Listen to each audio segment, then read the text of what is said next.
Hello everybody and welcome back to another video. Today we are going to be comparing low-wing versus high-wing aircraft and ultimately giving you all the information you'll need to decide maybe which one is right for you if you're looking to purchase or just fly one of these airplanes. So if that sounds interesting, then make sure to stay tuned and let's hop right into it.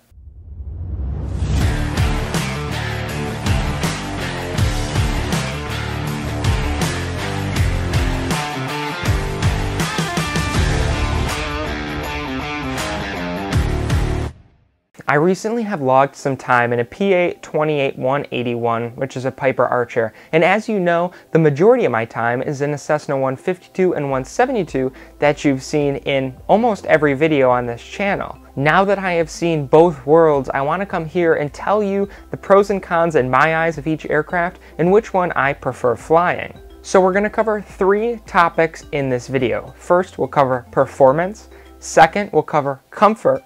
And three, we'll cover mission. So let's hop right into the performance. So as far as performance goes, it's very black and white, and there's a very simple explanation for this. The Piper Archer, the specific model that I flew, just has more horsepower than the 172 that I fly, so it has a higher cruising speed, although it doesn't climb as well. And of course, that may be due to the temperature and density altitude and all that sort of thing. But in my specific case scenario, the Piper Archer did not perform as well climbing out than the Cessna did. So when we get up to cruise, again, that is where the Archer pulls ahead, but you really can't compare the two because, you know, if you were in a Cessna 182, you would probably see better numbers in the Cessna. Of course, we're comparing these two models, so that's kind of hard to compare. But the Archer outperformed the Cessna, and they're in the same class, so that's why I'm just putting that out there. For fuel burn, the number in the Archer was about a gallon to a gallon and a half more an hour than the Cessna 172 that I fly. Again, bigger engine, more horsepower, so of course it's going to take more gas, but you get more speed, so it just about evens out. And I would take 10 knots more for a gallon of gas more an hour any day of the week. So let's talk about performance on landing a little bit, and this is where the clear winner for me goes to the Piper Archer. Now, the thing with the Piper Archer is it's so much easier to handle when you're landing in a crosswind, and also landing in general. It doesn't float a ton like the Cessna does. You basically transition into a flare and it touches down. It doesn't, you know, you're not flaring and then holding that for 30 seconds down the runway. Even if you're at right speeds in a Cessna, it's just much easier to land, and I prefer landing the Archer much more, especially in crosswinds, because again, all that wind isn't going under the wing, so you're not getting pushed as much, and it's much easier to control, so that point definitely goes to Piper. So let's hop into our second topic, which is comfort. Now for me, this is a very simple opinion that I have, and that is the Cessna 172 wins all day. The Cessna has much more room in the front cabin for the pilot and its passengers. I haven't sat in the back of the Piper, I've only sat in the front, so I can't tell you how the back seat is. I have sat in the back seat of the Cessna though, and I really don't think either of those are too comfortable. They both have a lot of leg room when, you know, you pull your seat up and everything, but the Cessna 172 definitely is more comfortable and roomy in the front for its pilot and co-pilot. Another pro to the Cessna 172 in my eyes is the ability to get in so easily, especially if you're bringing older people on the airplane, maybe, you know, your grandparents, whoever it may be.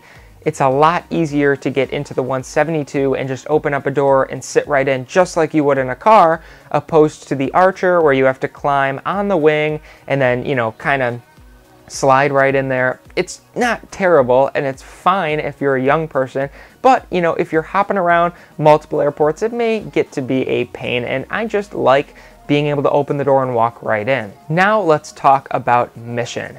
Now these two airplanes I would consider both training airplanes, or time building, or just a low-cost airplane if you're a licensed pilot who's looking for more availability and the freedom of owning your own plane. If I were to go out and purchase one of these two airplanes, it would be a really tough decision because ultimately it boils down to the pros and cons. So let's put that list up right now.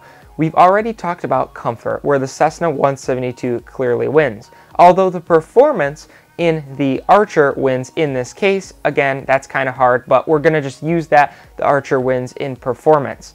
Now, I do like the ability to see the sky.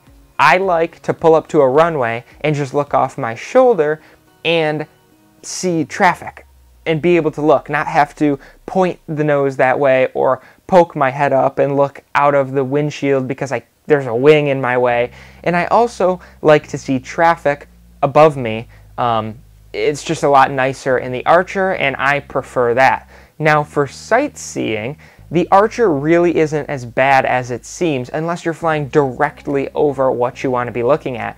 I did a flight with a good friend in the Piper Archer, and we flew over Niagara Falls. We had great views of the falls. It was a super beautiful day, and we didn't miss anything because of the wing placement. Now, of course, if we were directly over the falls, we wouldn't be able to see them because the wing's there. But also, in the 172, if you have traffic on final, you can't see them either because the wing is on the top. So I prefer the low wing for wing placement, so that point is going to go to Piper. So in the end, which do I prefer? I really don't care which one I fly. Either of these airplanes are great airplanes to learn to fly, or if you're a private pilot or even an instrument pilot, they are amazing airplanes to learn how to fly in and build time in. So whichever one you can get your hands on, I would take full advantage of. Unfortunately, that is all I have for you today. If you did enjoy this video, then let me know by leaving a comment down below and telling me if you prefer low-wing or high-wing aircraft and why. I'll be interested to see which one that you pick. Hopefully, Lewis, if you're watching from Ludix, I know which one you're going to pick, so you don't have to comment. But until next week, I want you to stay current, stay proficient, and keep the blue side up. Keep flying safe, everybody, and we will see you in the next video. Take care. We are mine.